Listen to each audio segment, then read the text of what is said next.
हाय नमस्कार दोस्तों। समय का जो अमूल्य खजाना हमें मिला है, हम उम्मीद करते हैं कि आप इसका बेहतरीन इस्तेमाल कर रहे होंगे और खजाना वेस्ट नहीं कर रहे होंगे। कर्मयोग, जिसे लिखा है स्वामी विवेकानंद जी ने। अच्छा, क्या आप अपने काम में थकान महसूस करते हैं या आपको अपना काम करने की इच्छा ही नहीं होती? क्या आपको लगता है कि आपके काम की तारीफ नहीं की जाती? क्या आपको यह भी लगता है कि आप ज्यादा पहचान पाने के हकदार हैं? अगर आपका जवाब हां है, तो ये ऑडियो बुक समरी आपके लिए है। स्वामी विवेकानंद एक महान संत और टीचर हैं। मॉडर्न दुनिया को वेदांत और योग के बारे में सिखाने वाले वे सबसे पहले इंसान हैं। उन्होंने पूरे अमेरिका और यूरोप में घूम घूम कर कई लेक्चर्स दिए। स्वामी विवेकानंद इस बात में विश्वास करते थे कि भगवान की सेवा करने के लिए पहले लोगों की सेवा करना जरूरी है। उनकी तालीम और सोच को न सिर्फ भारत में बल्कि दुनिया के कई हिस्सों में बहुत महत्व दिया जाता रहा है।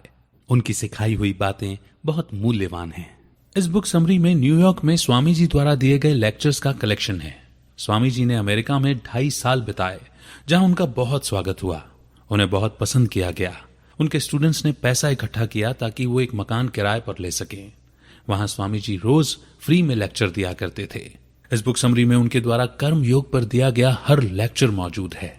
इसमें आप काम यानी कर्म और ड्यूटी यानी फर्ज और कर्तव्य के महत्व के बारे में सीखेंगे।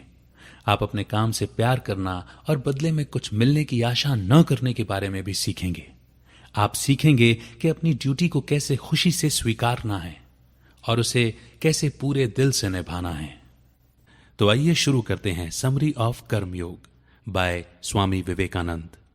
तो पहला चैप्टर है Karma and its effect on character, यानी कि कर्म का चरित्र पर प्रभाव। कर्म संस्कृत शब्द कृ से आया है। इसका मतलब होता है करना। कर्म का मतलब है हर एक्शन का असर या परिणाम। योग में कर्म का मतलब होता है काम यानी कि वर्क। एक इंसान का कैरेक्टर यानी चरित्र उसके सभी एक्सपीरियंसेस को मिलकर बनता है, चाहे वो सुख हो या दुख, खुशी हो या दर्द। ये सभी उसके कैरेक्टर को यानी कि चरित्र को, व्यक्तित्व को शेप देते हैं। ये अनुभव उसे अज्ञानता से ज्ञान की ओर ले जाते हैं। आपके एक्शंस के पीछे असली मकसद क्या है? लोग हमेशा किसी खास मकसद के लिए ही कुछ कर्म करते हैं। कुछ लोग शोहरत पाने के लिए करते हैं, कुछ पावर पाने के लिए, तो कुछ धन दौलत के लिए। कुछ लोग स्वर्ग जाने के लिए करते हैं और कुछ पश्चाताप के लिए। लेकिन सबसे महान और नेक कर्म होता है बस कर्म करना। उदाहरण के लिए कुछ लोग गरीबों की मदद और सेवा करते हैं। वे नाम कमाने के लिए या अपनी पहचान बनाने के लिए ऐसा नहीं करते। वे सिर्फ इसलिए ऐसा करते हैं क्योंकि उन्हें भलाई का कर्म करने में विश्वास है। उन्हें यह काम करना अच्छा लगता है। क्या एक आदमी जो काम को काम समझकर करता है उसे कुछ हासिल होता है? हां, असल में उसे ही तो सबसे ज्यादा फायदा होता है। बिना किसी निजी मकसद के किया गया कर्म मन, शरीर और आत्मा के लिए सबसे अच्छा होता है। लेकिन इसे सच में अपनी सोच और जीवन में उतारने के लिए बहुत अधिक सेल्फ कंट्रोल की जरूरत होती है, यानी कि आत्मनियंत्रण की जरूरत होती है। सिर्फ 5 मिनट के लिए बिना किसी सेल्फिश मकसद यानी कि बिना किसी स्वार्थ के काम करके देखिए। यह भी आपको बहुत मुश्किल लगेगा। किसी काम के बदले में कुछ ना मिलने की सोच भी हमें परेशान कर देती है ना? इसीलिए बिना किसी सेल्फिश मकसद के काम करना आपकी असली शक्ति को दिखाता है। 5 मिनट, 5 घंटे, 5 दिन बिना किसी मकसद के काम करना खुद पर सेल्फ कंट्रोल को साबित करता है। ऐसा निष्काम कर्म करने के लिए एक स्ट्रांग विल पावर और स्ट्रांग कैरेक्टर की जरूरत होती है। बदले में कुछ मिलने की आशा किए बिना या बिना किसी निजी स्वार्थ के ज्यादा से ज्यादा काम करने की कोशिश कीजिए।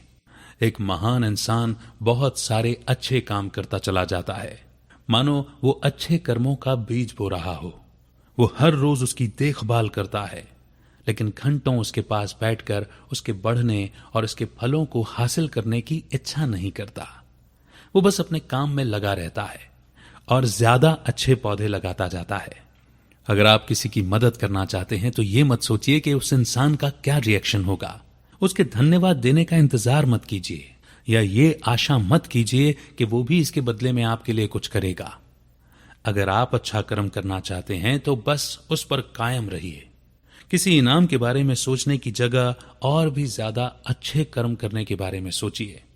अभी आपके अंदर सिर्फ खुद के लिए काम करने का जोश है, लेकिन समय के साथ प्रैक्टिस करते करते आप बिना किसी स्वार्थ के काम करना सीख जाएंगे। रोजाना सेल्फ कंट्रोल की प्रैक्टिस कीजिए। यह बहुत जल्द आपकी हैबिट बन जाएगी और ये हैबिट आपका कैरेक्टर और आपका संस्कार बन जाएगा। उनके अगले लेक्चर का टॉपिक है each is great in his own place.